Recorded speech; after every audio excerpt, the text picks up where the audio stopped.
네, 안녕하세요. 과학톡 장슬기입니다. 우리 사회의 뜨거운 이슈 중 하나가 바로 4차 산업혁명입니다. 이 4차 산업혁명의 키워드는 빅데이터, 인공지능, 그리고 슈퍼컴퓨터라고 하는데요. 오늘 과학톡에서는 4차 산업혁명을 주도할 슈퍼컴퓨터에 대해서 알아보겠습니다. 네, 도대체 얼마나 대단하길래 컴퓨터에 슈퍼라는 말이 붙었는지 모르겠습니다. 슈퍼컴퓨터 어떤 컴퓨터를 가리키는 말인가요? 제일 처음 개발된 컴퓨터는 ENIAC이라는 컴퓨터인데요. 그 최초의 전자식 컴퓨터가 개발되고 30년이 지난 후에 최초의 슈퍼컴퓨터라고 불리우는 컴퓨터가 생겨났습니다. 바로 CDC 6600이라는 기종인데요. 당시에 가장 빠르던 컴퓨터보다 10배 정도 빨랐다고 합니다. 그리고 이러한 컴퓨터는 당시에는 생각하지 못했던 여러 가지 문제들을 풀 수 있게 돼서 그야말로 우리가 몰랐던 슈퍼한 컴퓨터다. 그래서 아마 슈퍼컴퓨터라는 이름이 붙은 것 같습니다. 그런데 한 가지 의문이 생기죠. 세상에 빠른 컴퓨터가 굉장히 많은데 얼마나 빨라야 슈퍼컴퓨터로 그렇죠. 할 수 있을까? 네. 또 한 번 슈퍼컴퓨터는 영원한 슈퍼컴퓨터일까? 이런 질문이 생길 수가 있는데요. 사실 슈퍼컴퓨터는 굉장히 상대적인 개념입니다. 당대에 가장 빠른 컴퓨터를 슈퍼컴퓨터라고 하자라고 약속을 정한 거예요. 네네. 그래서 당대에 가장 빠른 컴퓨터를 공정하게 선정을 하기 위해서 아주 특별한 프로그램을 사용합니다. 림팩이라는 프로그램을 사용해서 슈퍼컴퓨터를 똑같은 문제를 풀게 시켜서 경쟁을 시킨 다음에 1등부터 500등까지 뽑아서 1년에 2번 발표를 합니다. 6월에는 유럽에서, 11월에는 미국에서. 그렇게 발표된 500개가 지금은 이번 해 슈퍼컴퓨터다 이렇게 이야기를 하는 겁니다. 네, 그럼 500등 안에 드는, 세계에서 500등 안에 드는 이제 슈퍼컴퓨터들을 혹시 만져보신 적 있나요, 최 박사님? 저는 만져봤습니다. 우와. 바로 우리 그 원장님 계신 그 연구소에 가서 만져봤는데, 이게 그 크기가 하나로 돼 있질 않아요. 여러 개를 이렇게 붙여놔가지고, 그 하나 자체는 그렇게 크지 않은데 이제 그런 캐비넷처럼 생겼는데 이제 그런 것이 쫙 이렇게 붙어 있어가지고 붙여 있고 특히 이제 첫 번에 그 도입했던 크레이 컴퓨터는 모양 자체가 위에서 보면 이렇게 C자 형태로 이렇게 돼 있었어요. C자 형태로. 그래서 서로 이제 그 다른 거랑 이렇게 연결하는 그 라인 길이를 좀 짧게 하겠다라고 해서 이제 그 C자 형태로 이제 이렇게 여러 개를 뭉쳐놓은 그런 형태였던 걸로 이제 기억이 나는데 지금도 그런 형태의 컴퓨터를 도입하는지는 모르겠고 지금 우리 원장님이 계신 그 연구소의 본관 형태도 사실은 크레이 컴퓨터를 따가지고 이렇게 C자 형태로 이렇게 만들어졌습니다. 네, 박사님께서 아주 정확하게 알고 계시는데요. 사실 초창기의 슈퍼컴퓨터는 컴퓨터 한 대가 굉장히 빠른 속도로 일을 하게 만드는 것이 이제 초창기의 슈퍼컴퓨터입니다. 그런데 지금은 컴퓨터 하나를 특별한 기술을 써서 빠르게 만드는 것이 아니라 여러 대의 컴퓨터를 붙여서 한꺼번에 일을 하게 만드는 거예요. 그러니까 일 잘하는 사람 한 명이 아니라 일을 웬만큼 하는 사람 100명이 한꺼번에 일을 하면 굉장히 빨리 할 수 있잖아요. 그렇게 만드는, 그래서 병렬 처리를 하는 컴퓨터다. 그래서 병렬 컴퓨터라고 이야기를 하고 있고요. 굉장히 많은 컴퓨터들이 캐비넷 안에 막 들어가 있습니다. 이것들이 또 여러 캐비넷이 한꺼번에 모여서 슈퍼컴퓨터가 되는 겁니다. 그렇군요. 이제 역시 혼자보다는 백지장도 맞들면 낫다고 여럿이 있어야 될 것 같은데 김영수 박사님은 슈퍼컴퓨터 한번 보셨어요? 글쎄, 지금 아마 지금 설명을 들어보니까 이제 매년 세계에서 500개의 컴퓨터를 선정해서 슈퍼컴퓨터라고 하는데 저도 사실 이제 학교 다닐 때 이 IBM 컴퓨터, 그 커다란 대형 컴퓨터가 전산실 온도 습도가 잘 조절돼 있는 그 안에 있고 우리는 펀치카드라고 하는 그 구멍 뚫린 카드를 갖고 가서 거기다 내면은 거기서 계산을 해주는 결과를 받아오는 그런 경험이 있는데 그 당시에는 그게 아마 그럼 슈퍼컴퓨터가 아니었나 그런 아니었을 겁니다. 네. 아니었습니까? 어쨌든 저희는 그렇게 해서 대형 컴퓨터를 이제 이렇게 접할 기회가 있었고 슈퍼컴퓨터라는 얘기는 아마 최근 정확히 모르지만 어쨌든 최근에 나오기 시작한 그런 용어인 것 같습니다. 이석봉 대표님, 우리 컴퓨터 이렇게 빨리 발달해도 되는 건가요? 어떻게 이렇게 빨리 발달할 수 있는 건가요?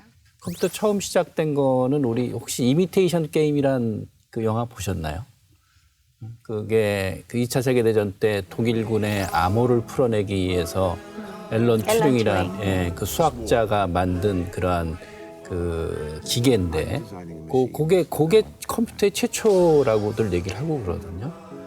하여튼 그때 이렇게 되고 그러면서 이제 그 싱귤러리티라 그래서 이제 특이점의 시대가 온다. 그래서 그때는 인간의 능력을 뛰어넘는 그 컴퓨터가 나온다. 그래서 이 속도가 정말 눈부시게 나가는 거죠. 그래서 이전에도 얘기들이 나오고 그렇겠지만은 과연 컴퓨터가 그렇게 됐을 때 또 인공지능이 그렇게 됐을 때 인간은 어떻게 될 것이냐 그런 논의들이 많이 있고 그런데 우리들이 잘 그 대처를 해나가야 되겠죠. 그렇습니다. 너무 어렵습니다. 보니까 슈퍼컴퓨터가 보통이 아닌 것 같은데요, 발전 속도가. 근데 이제 슈퍼컴퓨터가 지금 말씀할 때가 나온 얘기가 슈퍼컴퓨터가 좀 최근 나온 얘기다. 그리고 이전까지는 별로 이제 얘기가 되지 않았던 물건이에요. 근데 슈퍼컴퓨터가 이제 사람들의 관심을 이렇게 갑자기 이렇게 받게 됐는데 그 이유는 뭐라고 생각하시나요? 사실 슈퍼컴퓨터는 굉장히 오랜 시간 동안 국가 경쟁력의 척도로 여겨져 왔습니다. 그리고 과학뿐 아니라 산업 현장에서도 많이 활용이 되고 있었는데 사실 일반인을 비롯해서 사회에서는 그렇게 그 슈퍼컴퓨터가 뭐지 잘 모르는 그런 상황이었죠. 그런데 요즘 들어서 굉장히 그 뜨는 키워드가 있잖아요. 4차 산업혁명. 네. 아까 시작할 때 사회자께서도 4차 산업혁명의 주역 중에 하나가 슈퍼컴퓨터다라고 말씀을 하셨는데요. 4차 산업혁명을 한마디로 말하면 기계를 사람처럼 똑똑하게 만드는 혁명이다. 스마트한 기계를 만드는 혁명이다라고 말을 할 수가 있고요. 우리가 왜 똑똑한 사람이다. 최현석 박사님 정말 똑똑하신 분이에요 할 때 죄송합니다. 이렇게 이야기하죠. 머리가 좋다 이렇게 네. 이야기를 하지 않습니까? 그러니까 슈퍼컴퓨터는 어떻게 보면 4차 산업혁명을 똑똑하게 만드는 두뇌와 같은 역할을 한다라고 말씀을 드릴 수가 있습니다. 그래서 슈퍼컴퓨터가 이렇게 사람들이 많이 또 관심을 가지게 되지 않았나 그렇게 생각을 합니다. 네, 맞습니다. 하지만 근데 슈퍼컴퓨터라고 하면은 사실은 감이 잘 안 와요. 얼마나 빨라야 슈퍼컴퓨터일까? 얼마나 큰 용량의 데이터를 처리를 해야 슈퍼컴퓨터일까? 왜냐면 제가 지금 쓰고 있는 것도 충분히 빠른 것 같은데, 그렇죠? 얼마나 빠른 건가요, 박사님? 뭐 1초에 몇 경번의 계산을 한다라고 이야기를 하기도 하거든요. 감이 잘 안 오시죠? 네. 요즘 슈퍼컴퓨터의 속도를 이야기할 때, 그러니까 제가 처음에 우리나라 처음 들어온 슈퍼컴퓨터가 기가플롭스라고 네, 이야기를 네, 드렸습니다. 네, 네. 1초에 10의 기가면은 10의 9승이죠. 10의 9승번에 소수점 연산을 한다라는 소리거든요. 근데 그게 기가플롭스가 지금은 핸드폰에서 하는 속도예요. 지금은 페타플롭스까지 갔습니다. 10의 15승입니다. 그래서 10의 15승, 100페타플롭스가 지금 현재 전 세계 슈퍼컴퓨터에서 지난 6월에 1등을 한 컴퓨터거든요. 엄청나게 빠른 속도이기 네. 때문에 말로 제가 설명을 드릴 수가 없습니다. 자, 그런데 이게 슈퍼컴퓨터라고 하면은 뭔지 이제 대충 알겠어요. 뭔가 여러 컴퓨터가 연결되어 있고 계산을 매우 빨리 하는 건데 슈퍼컴퓨터를 만들려면 어떤 요소와 기술이 필요한가요, 박사님? 일단은 지금 만드는 슈퍼컴퓨터는 기계 자체가 특별한 것은 아닙니다. 그 안에 들어가는 칩은 뭐 인텔 칩 같은 보통 컴퓨터 CPU가 들어가고 프로그래밍도 일반 컴퓨터를 만드는 프로그래밍과 똑같이 뭐 리눅스 프로그래밍 같은 것들을 활용을 합니다. 다만 차이가 있다면은 이것들이 굉장히 많은 CPU가 뭐 100대, 1000대 정도가 아니라 수만 대, 수십만 대가 모여서 같이 일을 처리를 해야 되기 때문에 이것을 어떻게 동기화시켜서 어떻게 정확하게 일을 빨리 처리해야 할 것인가 하는 부분들이 어떻게 보면 슈퍼컴퓨터를 만들 때 굉장히 중요한 역할을 합니다. 그래서 CPU와 CPU 사이를 어떻게 연결을 할 것인가 하는 문제들, 그리고 에너지를 어떻게 덜 소모하게 할 것인가 하는 문제들, 이런 문제들이 이제 슈퍼컴을 만든다고 하면은 굉장히 중요한 이슈로 떠오르게 되는 거죠. 그렇군요. 제가 궁금한 게 슈퍼컴퓨터가 어디에 쓰이는지 사실 아직까지는 잘 모르겠어요. 뭔가 큰 연산을 하고 뭔가 큰 데이터를 다루고 이건 알겠는데 그러면은 그때 알파고 때도 네네. 그 알파고 뒤에 있는 게 슈퍼컴퓨터였나요? 슈퍼컴퓨터급은 아닙니다. 그런데도 사람을 이겼네요. 그런데요, 알파고를 훈련시킬 때는 슈퍼컴퓨터를 써야 합니다. 그렇군요. 네, 그래서 알파고가 바둑을 두는 그 순간에는 슈퍼컴퓨터급은 아니지만 그래도 굉장히 고성능의 슈퍼컴퓨터가 필요하고, 그러니까 제가 말하는 슈퍼컴퓨터는 500등 안에 드는 슈퍼컴퓨터를 이야기를 하는 거고요. 사실 그건 좀 너무 가혹한 잣대고, 전 세계 500대만 있는 건 너무 가혹한 잣대고요. 사실 우리가 부를 때 슈퍼컴퓨터라고는 하진 않지만 초고성능 컴퓨팅이라고 이야기하는 것들이 있습니다. 예전에 슈퍼컴퓨터급이었던 것들을 말하는 거죠. 그래서 알파고도 초고성능 컴퓨팅 자원은 사용을 했습니다. 그렇군요. 뭔가 슈퍼컴퓨터가 우리 생활에 사용되는 부분이 우리가 모르는 부분에 많이 있는 것 같은데요. 박사님 어떤 부분이 있을지 소개 부탁드립니다. 재미있는 사례가 하나 있습니다. 우리가 흔히 간식으로 많이 먹는 감자칩, 이렇게 원통, 종이 네. 원통에 들어가 있는 감자칩이 있습니다. 푸땡땡땡. 네, 푸땡땡땡 감자칩인데요. 그 감자칩 모양을 보면 유선형으로 아주 예쁘게 생겼죠. 이게 사실은 슈퍼컴퓨터로 디자인한 겁니다. 왜 감자칩을 만드는데 슈퍼컴퓨터까지 써야 하지? 좀 이상하시죠? 이상한데 이 감자칩이라는 놈이 굉장히 가벼워요.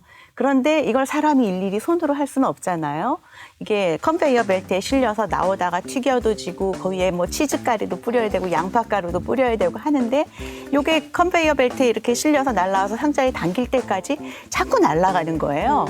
자꾸 날아가서 옆으로 막 떨어지기 때문에 이걸 모양을 어떻게 만들어야 이렇게 가벼운데도 빨리 휙휙 지나가는데 안 떨어지면서 상자에까지 쏙 담길 수가 있을까? 이것을 슈퍼컴퓨터를 이용을 해서 모양을 설계를 했습니다.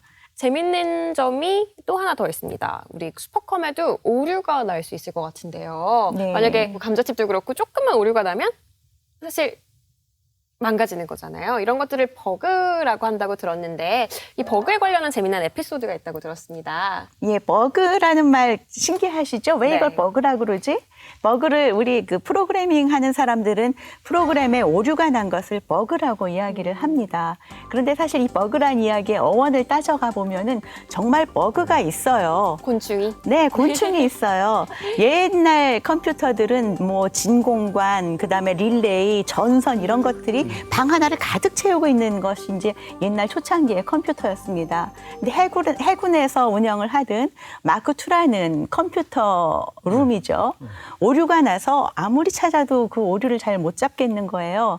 그런데 그 컴퓨터를 관리하던 사람이 그 릴레이 사이에 죽어있던 나방 한 마리를 딱 발견을 했습니다. 거기 이렇게 껴서 죽어 있었어요. 그러니까 걔가 거기 있으니까 전기가 통하다가 막 안 통하고 이런 오작동이 났겠죠. 그래서 그 버그를 이렇게 빼내서 실험을 하니까 다시 이제 그 오류가 없던 일로 돼서 이제 오류가 없어진 거예요. 그래서 컴퓨터에서 오류가 나는 것을 실제로 버그라고 이야기를 하고요. 그렇군요. 그때 잡힌 그 나방은 지금도 미국의 해군 박물관에 보존이 되어 있습니다. 아유. 그게 바로 1947년 9월 9일이라고 해요. 9월 9일에 잡았던 네네. 그 나방. 예, 그리고 그 슈퍼컴 오류를 말씀을 하셨는데요. 맞습니다. 슈퍼컴이 정말 슈퍼하게 계산을 잘하지만 오류를 낼 수가 있어요. 크게 세 가지의 유형이 있을 수 있습니다.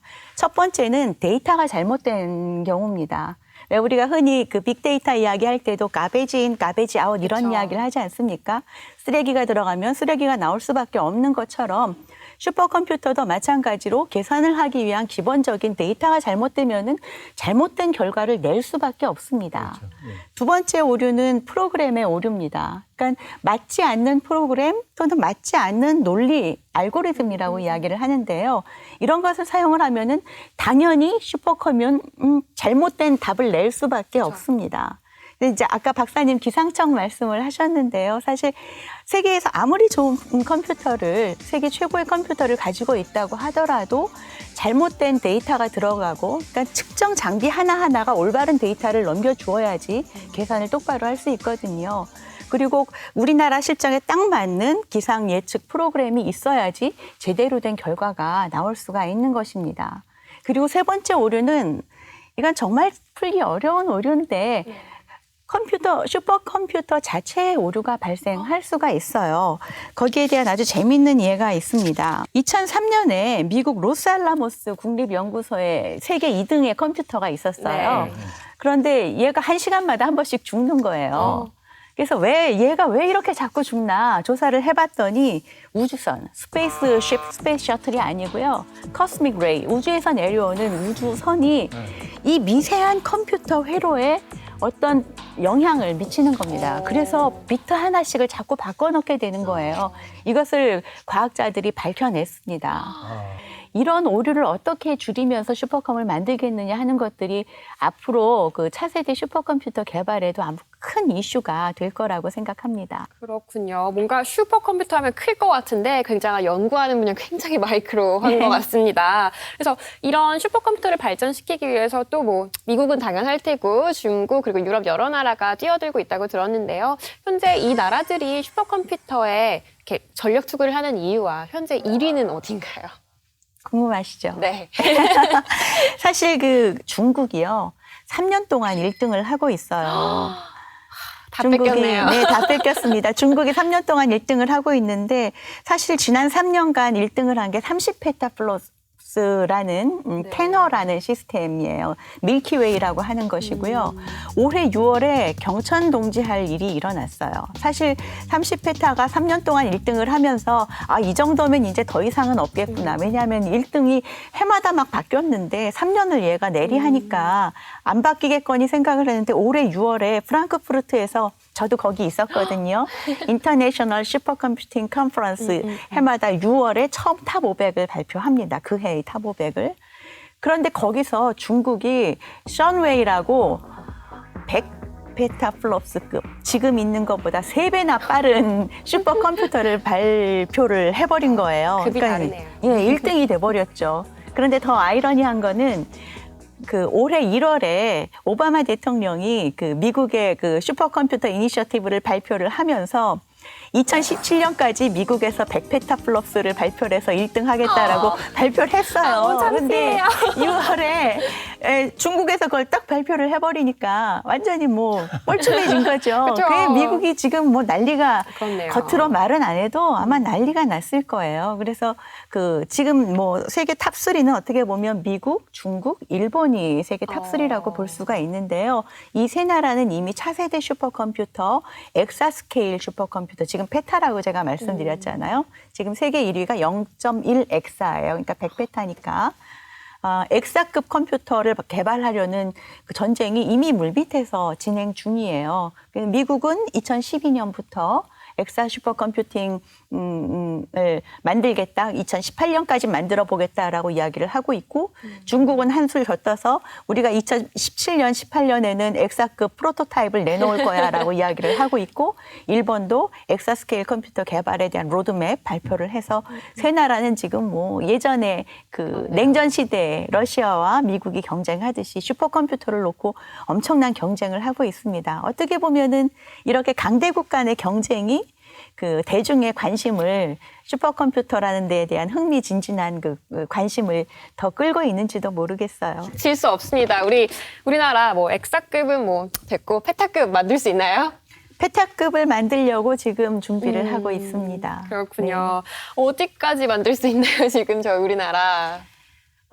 사실 우리나라가 세계 1위의 슈퍼컴퓨터를 만든다는 것은 제가 보기에는 말이 안 되고 좀 자만심이라고 생각을 해요. 왜냐하면 이 슈퍼컴퓨터라는 것이 하루아침에 이루어진 것이 아니라 미국도 그렇고 중국도 그렇고 뭐 천문학적인 우리나라 전체 1년 R&D 예산보다 더 많은 돈을 슈퍼컴퓨터 하나에만 투자를 해서 그것도 수십 년간 투자를 해서 나온 결과거든요. 그런데 아까 말씀드렸지만 꼭 500등 안에 드는 슈퍼컴퓨터만 필요한 것이 아니라 이제 4차 산업혁명, 인공지능을 위해서는 고성능 컴퓨팅이 필요하고 이것들은 페타급일 것이다라고 생각을 하는 거예요. 그래서 우리나라 정부에서도 페타급 슈퍼컴퓨터는 시장도 넓어지고 활용도가 많아졌으니까 우리가 만들어야겠다. 그래서 3년 안에 1페타급 그리고 그것을 발판으로 30페타급까지는 한번 만들어보자라는 것이 계획인 것으로 알고 있습니다. 그렇군요. 슈퍼컴퓨터라고 하니까 굉장히 뭐 좋아 보이고 빨라 보이고 뭐 활용도가 많을 것 같은데 사실 마음에 와닿는 그러니까 실생활에 와닿는 그런 쓰임은 아직 잘 모르겠습니다. 그래서 슈퍼컴퓨터가 있으면 어떤 게 좋을지 어떻게 미래가 달라질지에 대해서 궁금합니다, 박사님. 슈퍼컴퓨터 하나가 우리의 미래를 바꿀 수는 없다고 저는 생각을 해요. 왜냐하면 슈퍼컴퓨터는 도구이기 때문이지요. 그렇지만 슈퍼컴퓨터가 없이는 우리가 미래에 대응할 수 없다는 것도 제 확고한 생각입니다. 그런데 앞으로 슈퍼컴이 어떻게 우리 세상을 바꾸게 될 것인가에 대해서는 사실은 우리가 스마트폰을 한번 생각해 보면 될 것 같아요. 우리가 스마트폰이란 게 있기 전에는 어디 길을 찾아가려면 지도 보고 막 지도에서 여기로 가면 맞습니다. 좌회전해야 되나 우회전해야 되나 이러고 갔었잖아요. 근데 이제는 우리 핸드폰 안에 지도가 다 들어와 있어서 심지어 내가 가고 있는 데서 오른쪽으로 돌아야 될지 왼쪽으로 돌아야 될지도 알려주죠. 제가 30년 전에 우리가 산 슈퍼컴퓨터가 핸드폰이라 그랬잖아요. 30년 후에는 어떻게 될 것 같아요? 지금 슈퍼컴이 우리 핸드폰 안에 들어올 것 같아요. 그러면은 우리 4차 산업혁명에 IoT도 있잖아요. 네. 그죠? 사물 인터넷. 모든 사물에 있는 정보들과 내 몸에서 나오는 생체 신호들 이런 것들이 전부 다 슈퍼컴 내 손 안에 있는 슈퍼컴이 작동을 해서 지금은 우리가 필요하면 검색을 해서 이것을 이용을 하지만 앞으로는 이게 조금 더 적극적으로 우리에게 말을 걸어오고 우리의 일상을 간섭하게 될 겁니다. 자율주행 자동차 같은 것도 그래요. 그러니까 자율주행 자동차 같은 것도 지금은 그냥 운전을 하지만 앞으로 이게 일상화가 되게 되면 우리의 직업과 생활 자체가 바뀌게 됩니다. 자동차는 소유하는 것이 아니라 이용을 하는 공유 경제의 한 틀이 될 것이고요. 이렇게 되면 운전사도 없어지고 배달원도 없어지고 주차장도 사라지고 당연히 주차장 관리하는 모든 업종들도 다 바뀌게 될 겁니다. 그래서 이런 것들을 지금부터 빨리 준비를 해야 될 것 같아요. 미래에 있다, 너무 먼 미래다라고 생각을 하지 말고 이 미래가 이렇게 우리 세상을 바꾸고 우리의 그 직업도 바꾸고 우리의 생활을 바꿀 것이기 때문에 거기에 대비하기 위한 어떤 교육들 그리고 이것과 관련된 어떤 법과 제도들 이런 것들에 대한 연구도 빨리 시작해야 할 것 같습니다. 맞습니다. 기술을 이제 사회가 따라가지 못하는 그런 현상이 발생하고 있는데 최 박사님께서는 우리 슈퍼컴퓨터 어떤 변화가 있을까요? 저는 뭐 하여튼 상상이 안 됩니다만 오늘 우리 그 원장님 말씀을 들어보니까 스마트폰이 슈퍼컴퓨터다.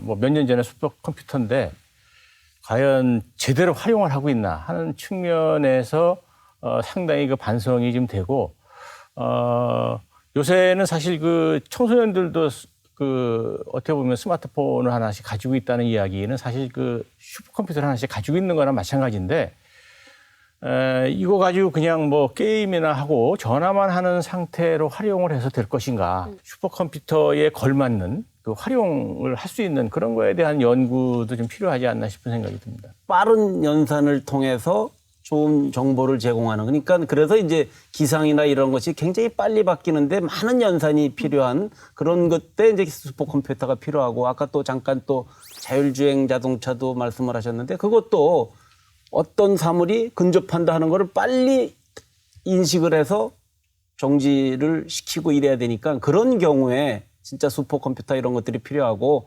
일상생활에서는 그렇게 빠르지 않더라도 우리가 충분히 지금 우리 최 박사님 말씀하시는 것은 잘만 활용하면 모든 사람이 다 슈퍼컴퓨터를 이용하는 건 아니고 그렇게 실시간으로 빨리 정보를 줘야 되는 이런 데는 슈퍼컴퓨터가 필요한 것 같고 제가 봐서는 그러니까 뭐 우리 작은 슈퍼컴퓨터는 다 들고 다니지만 그 정도만 해도 우리가 충분히 잘 활용할 수가 있고 그러나 이제 거대한 연산이 필요한 이런 데서는 슈퍼컴퓨터가 더 성능이 좋은 슈퍼컴퓨터가 있어야 되는 그런 거로 이렇게 보입니다.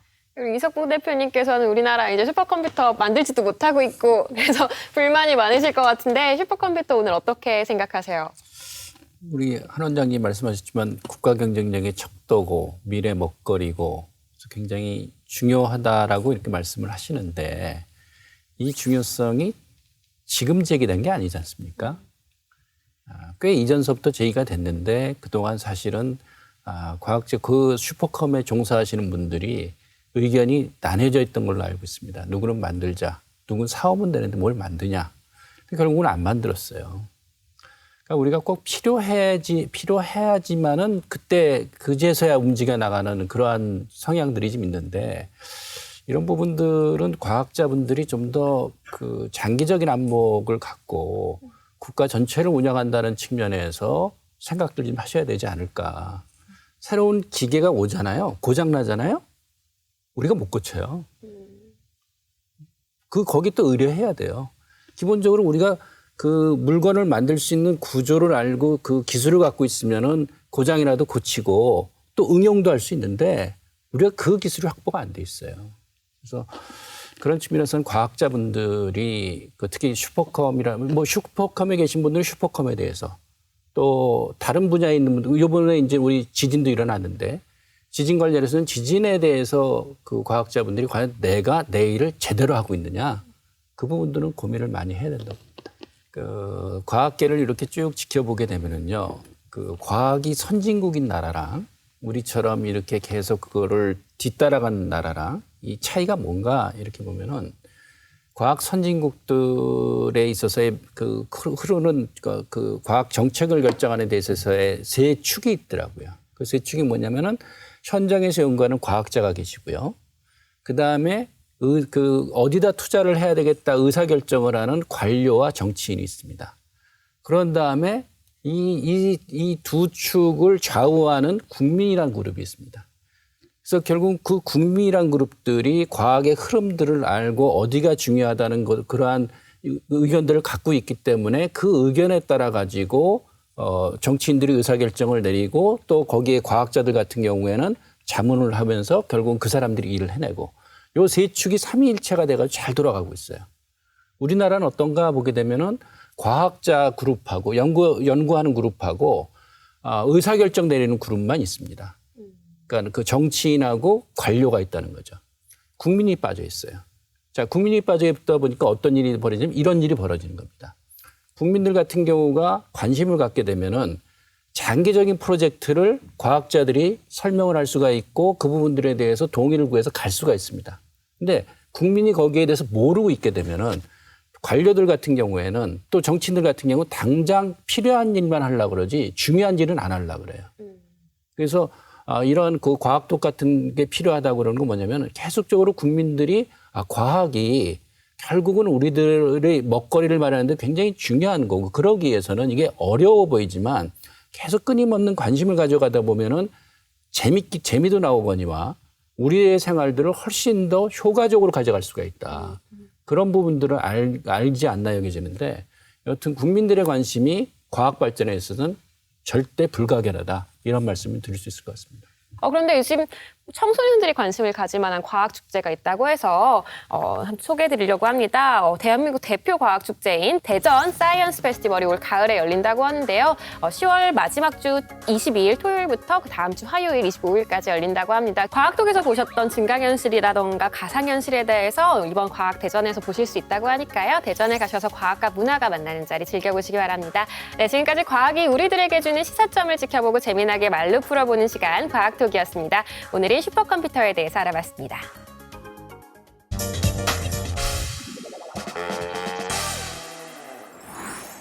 네, 우리나라는 지난 2013년부터 오존뿐만 아니라 미세먼지 농도에 대한 예보를 하고 있습니다. 오존, 황사, 미세먼지 모두 다 몸에 나쁘기 때문인데요. 이 미세먼지 얼마나 나쁘고 그 원인은 무엇인지 KTV 김가영 국민기자가 알아봤습니다. 여기도 하늘이 뿌였습니다. 한 겹 막을 씌운 것 같은데요. 미세먼지 때문입니다. 미세먼지는 대기 중을 떠다니는 지름이 10마이크로미터 이하인 물질을 말합니다. 이 미세먼지 중에 입자가 특히 작은 것이 초미세먼지인데요. 먼지라고 부르곤 있지만 미세먼지엔 중금속과 질소산화물, 오존과 일산화탄소 등 유해물질이 다량 포함되어 있는데요. 이런 이유로 2013년 세계보건기구 WHO는 미세먼지를 1급 발암물질로 지정했습니다. 미세먼지의 주 원인은 인간의 활동입니다. 흙먼지나 꽃가루처럼 자연적으로 발생하는 미세먼지도 있지만 이 비율은 매우 낮습니다. 황사와도 완전 다른 현상입니다. 황사는 중국과 몽골 내륙에서 모래먼지가 편서풍을 타고 날아오는 자연현상입니다.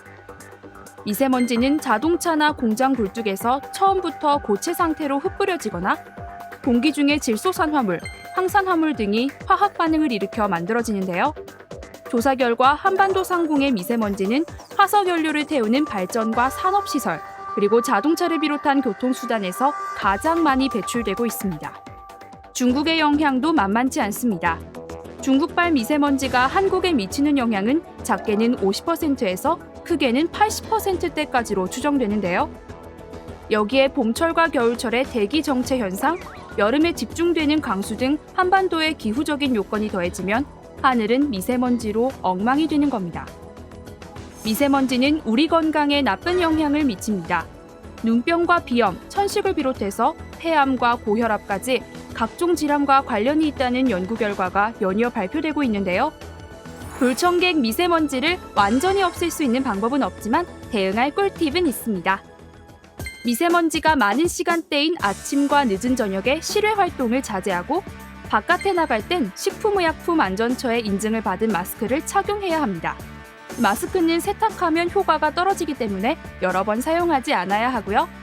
렌즈보다는 안경을 착용하는 것이 좋습니다. 외출 뒤에는 바로 손과 발, 얼굴 등 몸을 꼼꼼히 씻어내고 물을 수시로 마셔서 몸속의 미세먼지를 배출해야 합니다. 마늘과 해조류는 중금속이 체내에 쌓이는 걸 막아준다고 하니까요. 적당량 섭취해주는 것도 좋겠죠? 틈틈이 환기도 해줘야 합니다. 밀폐된 공간에 미세먼지가 축적될 수 있기 때문인데요. 미세먼지 상태가 약간 나쁨 이하일 때 잠시 환기를 해주고 환기 후엔 물걸레로 선반과 바닥 등을 닦아줘야 합니다. 요리를 할 때는 환풍기를 켜고 타지 않게 조리해야 하고요. 자가용 대신 대중교통을 이용하는 것도 미세먼지를 줄이는 좋은 방법입니다. 네, 황사 미세먼지 몸에 나쁜 건 알겠는데요.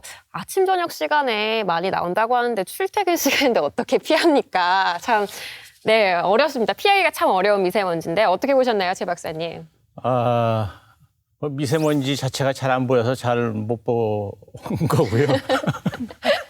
그렇군요. 네. 안 그런데 보이니까. 이제 저는 이제 사실 그 지역별로 그 미세먼지의 수준이 어떻다 하는 거를 발표를 하는데 사실은 그 아주 정확하다라고 볼 수는 없습니다. 왜냐하면 측정하는 장소 자체가 상당히 제한되어 있기 때문에. 그래서 저는 그 아침에 일어나 가지고 제가 계룡산이 보이면은 오늘 공기가 좋구나. 그리고 예를 들어 계룡산이 안 보이면은 오늘 미세먼지가 안 좋구나 하는 이런. 그래서 저는 개별적으로 자기 집에서 날씨가 맑을 때 보일 수 있는 어떤 사물을 정해놓고 그것이 어느 정도 뚜렷하게 보이느냐 아니면 희미하게 보이느냐에 따라서 그날 그 미세먼지의 수준을 각자 측정하는 것도 좋은 방법이 아닐까 이렇게 생각을 합니다. 아마 그 미세먼지가 요새 굉장히 최근 들어서 이렇게 주목을 받고 또 굉장히 또 건강하고 관련해서 얘기가 화두가 된 거는 이 아까 지금 나왔지만 굉장히 작은 마이크로미터 단위의 작은 그 먼지들은 폐 속으로 들어가면 그게 떨어지지 않고 거기 부착이 돼요. 그러다 보면 거기에 뭐 다른 질병이나 심하게 진전이 되면 암도 생길 수 있고 그러기 때문에 위험한 거거든요. 그런데 이제 그것이 사실은 또 그만큼 우리가 미세먼지를 관심을 가질 만큼 여러 가지 측정 기술들이 발달을 해갖고 그전에는 그렇게 그것까지 신경을 못 썼는데 큰 먼지, 황사나 그 먼지를 얘기했는데 이제는 미세먼지까지도 이제 우리가 얘기할 수 있는 그만큼 우리의 기술이 발달했으면서 또 우리의 또 의료에 대한 그 삶의 질에 대한 관심도 높아진 그런 것이기 때문에 우리가 잘 주의하고 그다음에 그 여러 가지 이제 지금 설명한 것 같은 그런 거를 지켜가면은 그래도 많이 잘 슬기롭게 저같이. 그렇습니다. 근데 슈퍼컴퓨터가 그렇게 예민하다던데 미세먼지가 계속 축적이 되면 슈퍼컴퓨터 고장나는 거 아닌가요?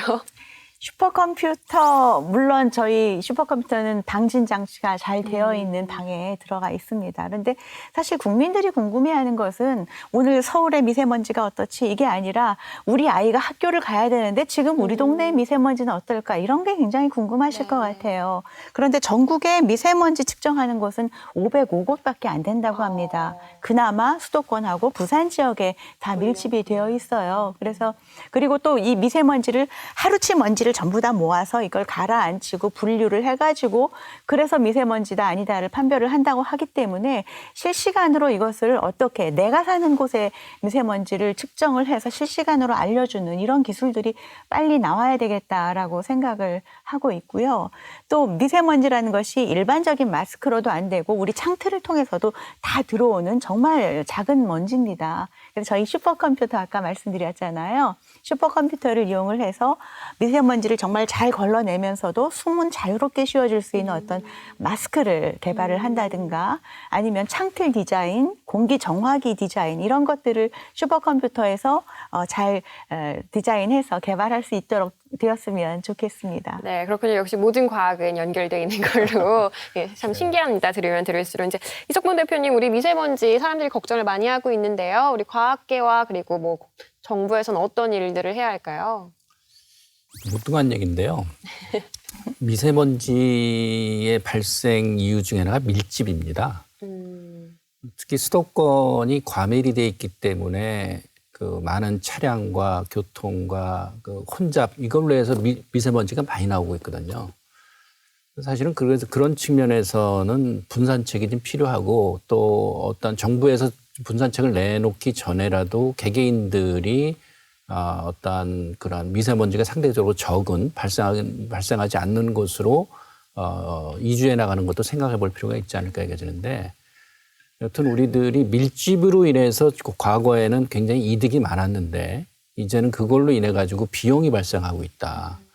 그런 측면에서 이런 것도 좀 과학적으로 좀 판단을 내려가지고 개개인들도 좀 움직일 때가 되지 않았나 생각도 됩니다. 네, 오늘 무어의 법칙, 뭐 숫자 1.8년 이런 거 나왔는데요. 이것처럼 이제 뭐 몇몇 사람 이상이 밀집을 하면 뭐 미세먼지가 더 많이 발생을 한다더라. 뭐 이런 연구가 곧 나와서 더 쾌적한 삶을 살게 해주지 않을까라는 생각을 해봅니다. 오늘 네 분 말씀 너무 감사하게 잘 들었고요.